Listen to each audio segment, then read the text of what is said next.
អាយដាមខូរីដាអភិបាលនៃគណៈអភិបាលខេត្តនិងជាប្រធានគណៈបញ្ជាការឯកភាពរដ្ឋបាលខេត្តពោធិ៍សាត់នាថ្ងៃទី29ខែកញ្ញាឆ្នាំ2025នៅបរិវេណសាលាខេត្តបានអញ្ជើញទទួលសម្ភារៈរួមមានអាវក្រោះចំនួន30និងមួកសុវត្ថិភាពចំនួន30ជាការជួយឧបត្ថម្ភពីលោកស្រីយឹមណារ៉េតនាយិកាក្រុមហ៊ុន Narrate Limited អភិវឌ្ឍអគ្គិសនីជូនរដ្ឋបាលខេត្តពោធិ៍សាត់ដើម្បីយកទៅផ្ដល់ជូនវីរៈកងទ័ពដែលកំពុងឈរជើងការពារខ្សែបន្ទាត់ព្រំដែនកម្ពុជាថៃ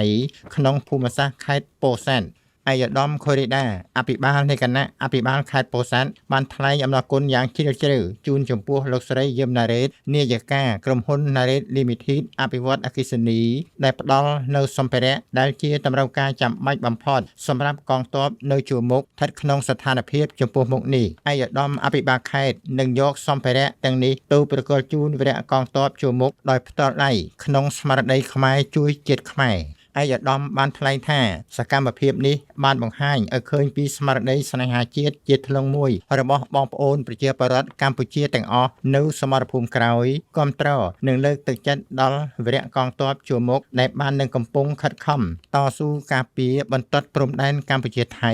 ប្រកបដោយភាពក្លាហានមោះមុតប្រឆាំងនឹងសត្រូវឈ្លានពានក្រោមការដឹកនាំរបស់សម្ដេចអគ្គមហាសេនាបតីតេជោហ៊ុនសែនអតីតនាយករដ្ឋមន្ត្រី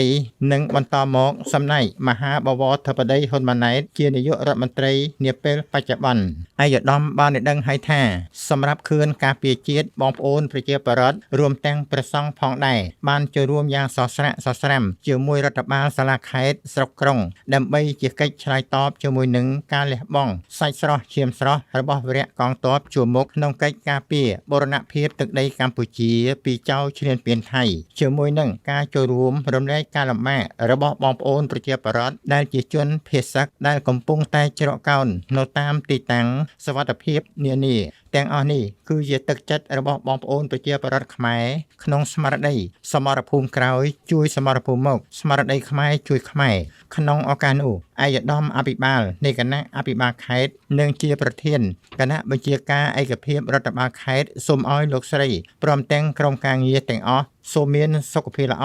ក្រុមហ៊ុនដំណើរការឲ្យទទួលបានជោគជ័យសមដោយបំណងនិងប្រកបដោយពុទ្ធពរទាំង4ប្រការគឺអាយុវណ្ណៈសុខៈនិងពលៈកុំឲ្យឃ្លៀងឃ្លាតឡើយ